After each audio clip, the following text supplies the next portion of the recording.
जय श्री कृष्णा। खरमास आरंभ होने वाला है। नियमित जो पूजा पाठ है उसमें कुछ ना कुछ श्रेष्ठ बदलाव आपको जरूर करने हैं।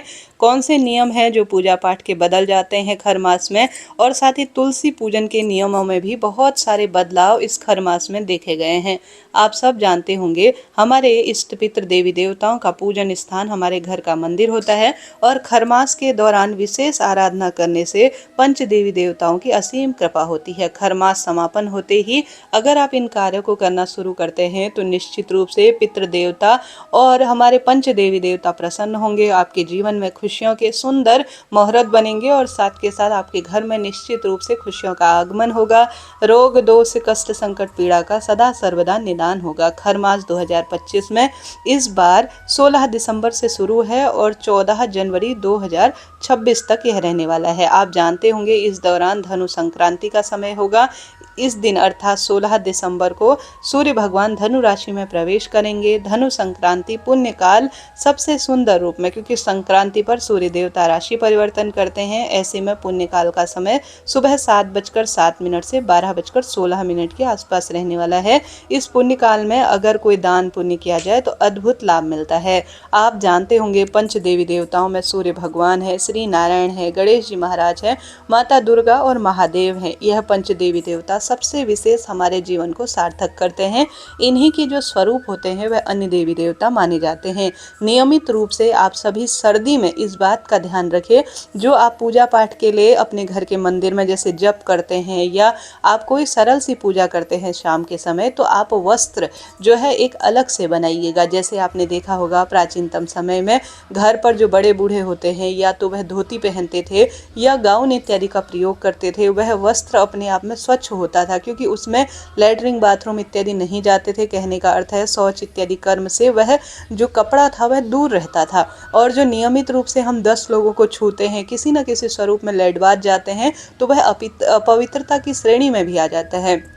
तो इन दिनों आप एक नियम बना लीजिए कि सुबह तो आप स्नान इत्यादि से निवृत्त होते ही हैं, परंतु शाम की दिया बाती संध्या पूजा के समय आप निचले शरीर के हिस्से के कपड़े नहीं बदल सकते हैं, तो कोई दिक्कत की बात नहीं। एक साधारण सरल तरीके से कोई साफ स्वच्छ वस्त्र एक अलग से आप रख लीजिए, भले ही वह गर्म वस्त्र हो या किसी भी स्वरूप में हो। थोड़ी देर, जितनी देर आप मंत्र जाप करते हैं, भगवान जी को स्पर्श करते हैं, पूजा पाठ इत्यादि दिया बाती शाम को करते हैं, तो आप सभी उसी वस्त्र का जो साफ स्वच्छ जो है थोड़ा सा गर्म सा वस्त्र हो उसी का आप प्रयोग करते हैं तो उत्तम होता है। सुबह साधारण सरल तरीके से हम देवी देवताओं का पूजन करते हैं। कई लोग सर्वश्रेष्ठ रूप में सुबह शाम बहुत सुंदर रूप में पंच देवी देवताओं की आराधना करते हैं।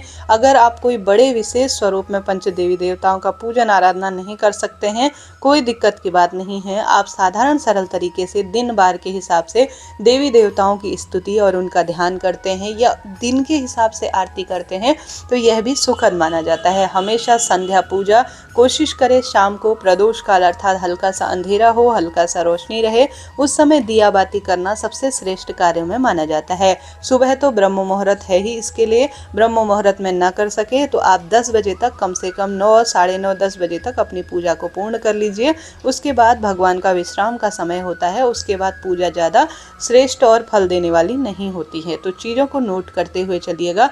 भगवान जी के जो पुष्प होते हैं सुबह उन्हें समर्पित करे जाते हैं। शाम को 5 बजे बाद किसी भी पेड़ की पत्ती न टूटने पाए, इस बात का ध्यान रखें। भगवान जी को चढ़ाए गए पुष्प धोने नहीं चाहिए, सीधे भगवान जी को अर्पित करने चाहिए, ऐसा शास्त्र विधान कहता है। जो खरमास अर्थात मलमास का समय होता है, इसमें तुलसी पूजन बहुत विशेष मायने रखती है, बहुत सुंदर इसका परिणाम देता है। और इस समय जैसा आप अपने लिए प्रयोग कर रहे हैं ना वस्त्र, ठीक उसी तरह से भगवान जी के लिए भी वस्त्रों का चुनाव करें। जैसे कि गर्म जो वस्त्र होते हैं लड्डू गोपाल के लिए, महादेव के लिए, इन सभी देवी देवताओं को आप जैसे भाव के रूप में रखेंगे ना, उसी स्वरूप में आपके भाव उत्पन्न होंगे और भगवान जी उसी स्वरूप में आपको दिखाई देंगे, उसी स्वरूप की आपसे अनुभूति बह लेंगे और वह कार्य आपसे स्वयं ही हो जाएंगे। बस बात भाव की है। कभी भी शिवलिंग पर गर्म पानी नहीं चढ़ाया जाता है। सामान्य सरल जो सामान्य हमारे मटके का जल है जो अभी हम प्रयोग में ले रहे हैं, वही प्रयोग में लेना चाहिए। शिवलिंग पर जो है गर्म पानी का कभी प्रयोग नहीं होता। महादेव कैलाशवासी हैं, हिम शिखा पर्वत पर वह वास करते हैं, ऐसे में उनको ठंड का आभास नहीं होता। सामान्य सरल तरीके से उन्हें स्वच्छ जल समर्पित करना चाहिए। श्री नारायण को भी आप साधारण सरल तरीके से बस लड्डू गोपाल, बाल गोपाल को आप गुनगुने पानी से स्नान करा सकते हैं। नहीं तो देवी देवताओं को साधारण सरल तरीके से जो नॉर्मल वाटर होता है हमारे घर पर हम प्रयोग लेते हैं, उसी का हमें प्रयोग करना चाहिए स्नान, ध्यान, पूजा इत्यादि के प्रयोग में। आप उसके बाद भगवान जी को साधारण सरल तरीके से गर्म जो वस्त्र हमारे पास होते हैं उन्हें आप पहना दीजिएगा। इस खरमास अर्थात मलमास के दौरान कोई नए शुभ काम तो नहीं किए जाते, परंतु इस दौरान रामायण का पाठ करना और सुंदर रूप में भगवान की स्तुति करना, कोई सत्संग, शिव महापुराण या पौष महीने की कथा जो रोज मैं चैनल पर अपलोड करती हूँ उन्हें श्रवण करना बहुत सुखद अनुभूति के रूप में जाना जाता है। इस दौरान आप कोई बड़ा विशेष नियम लेते हैं तो अत्यधिक सुखद इसका परिणाम होता है। पंच देवी देवताओं में सूर्य भगवान की स्तुति, भले ही अभी सूर्य भगवान जो है अपनी जो गुरु की सेवा में मौजूद होते हैं और उनकी चाल ढाल थोड़ा धीमी हो जाती है, परंतु सूर्य भगवान की स्तुति आराधना करने में कोई दोष नहीं है। आप भगवान का ध्यान करें, स्मरण करें। कई बार कई लोग कहते हैं कि आप सभी अभी जो है उनका ध्यान जो है उनका आवाहन न करें, ऐसा नहीं है जी। वह अपनी चाल ढाल को धीमी किए हुए हैं, हमारे आसपास ही वह विराजित हैं।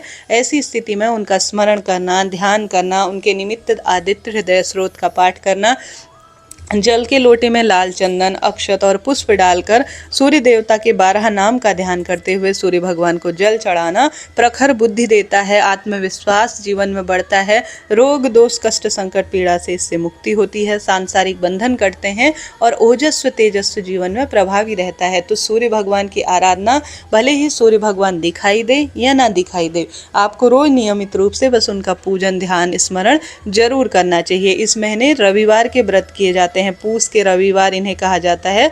तो इस महीने सूर्य भगवान का आवाहन, स्तुति हर स्वरूप में सुख देती है। कहीं भी किसी भी शास्त्र में ऐसा नहीं लिखा है कि सूर्य भगवान का आवाहन, पूजन इत्यादि नहीं करना चाहिए। तो इस महीने आराधना सूर्य भगवान की ही सबसे ज्यादा की जाती है।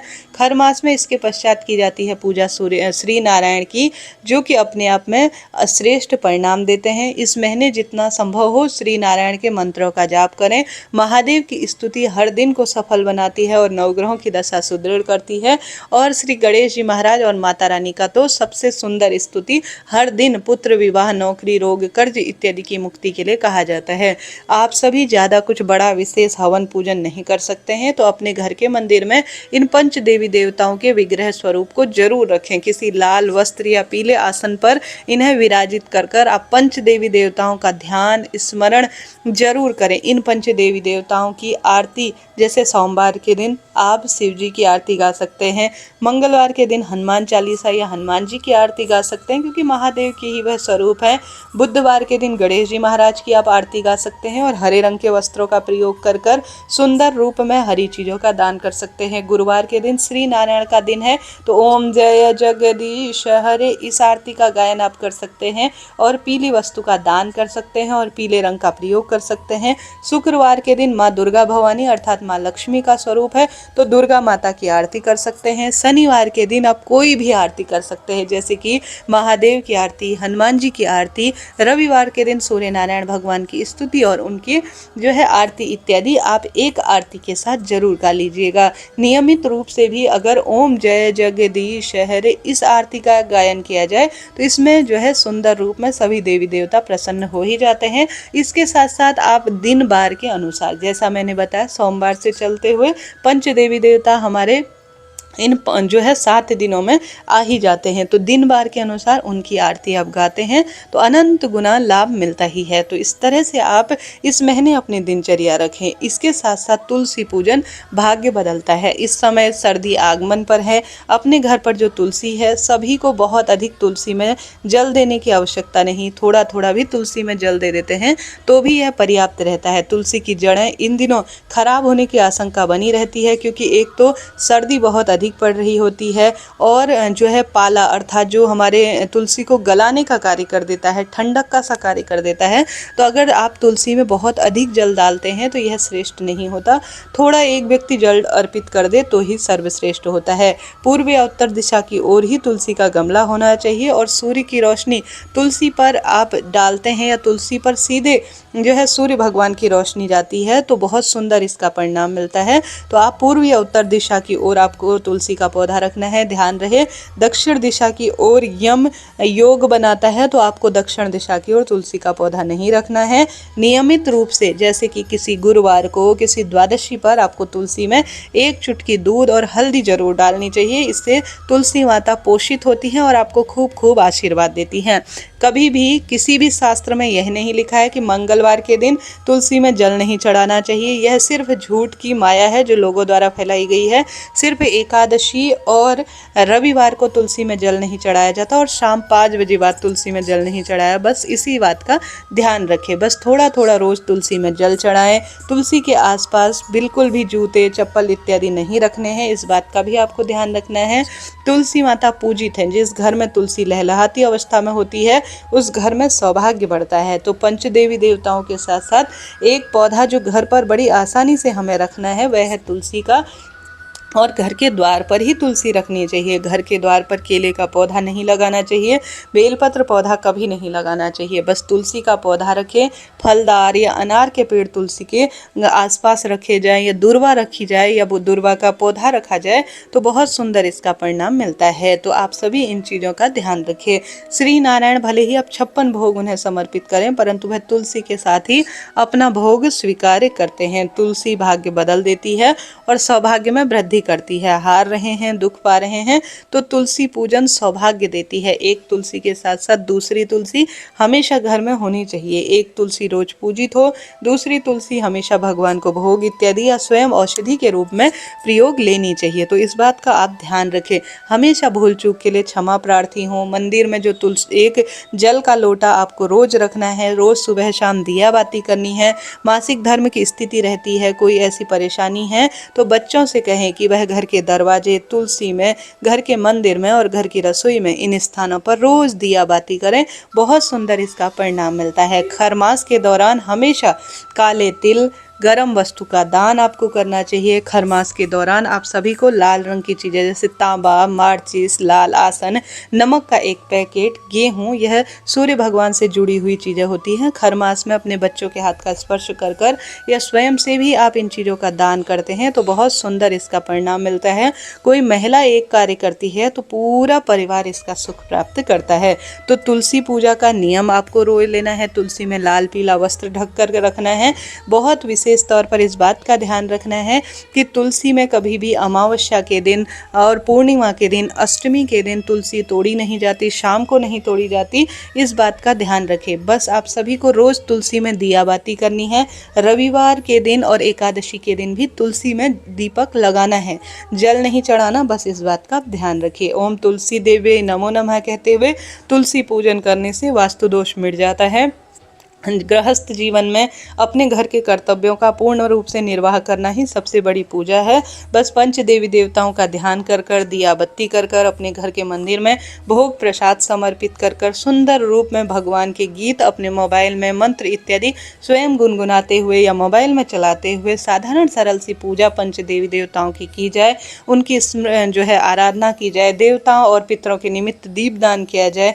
घर के द्वार पर कोई भिक्षुक मांगने आए, इस खरमास में उन्हें दान किया जाए तो यह खरमास सफल हो जाता है। सर्दी का चरम सीमा पर है जी। अपने ऊपर बहुत अधिक खर्चा करने की बजाय कोई ऐसे आपको दिख जाए आते जाते, चलते फिरते, जिन्हें आप थोड़ा बहुत दान कर देते हैं, उन्हें गर्माहट पहुंचा देते हैं तो पितृ तो सुख देते ही हैं, साथ ही जीवन सार्थक होते देर नहीं लगती। तो तुलसी पूजा विशेष करें, सौभाग्य बढ़ेगा। साथ के साथ कभी ऐसा ना सोचे कि खरमास में तुलसी में हमें शालिग्राम जी नहीं रखने हैं, लड्डू गोपाल नहीं, ऐसा कहीं लिखा ही नहीं है। कहीं मैंने ये बात सुनी ही नहीं है, विदित ही नहीं है। पता नहीं किस स्वरूप में लोग बोल रहे हैं कि इस महीने नहीं रखनी है। ऐसा कुछ भी नहीं है। भगवान की स्तुति, आराधना यह श्रेष्ठ रूप में खरमास में भी चलती रहती है।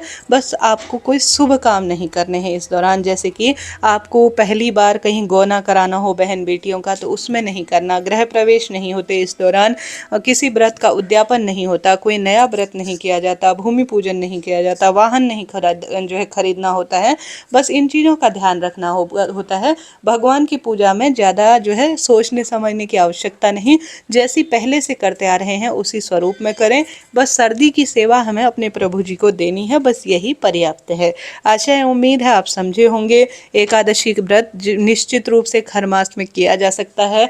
भगवान की स्तुति करने में कोई दोष नहीं है जी, बस नया व्रत उपवास आप शुरू ना करें, यही पर्याप्त रहेगा। हर हर महादेव, जय श्री कृष्ण। कोई प्रश्न हो तो वह भी आप पूछ सकते हैं। जय श्री कृष्ण। राधे राधे।